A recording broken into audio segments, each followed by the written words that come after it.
Papai! Filho, o que você tá Papai, fazendo? tem um monstro embaixo da minha cama. Quantas vezes eu tenho que dizer que não existe esse negócio de Mas ele monstro? tá aqui, papai, eu vi. Manda ele embora.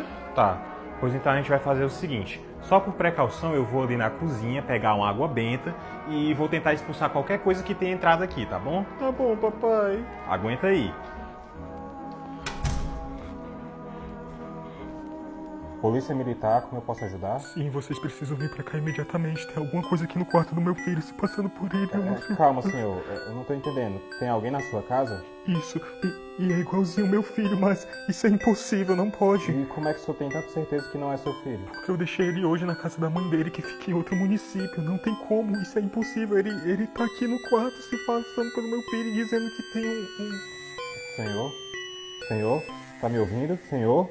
Com quem é que o senhor tá falando? Papai.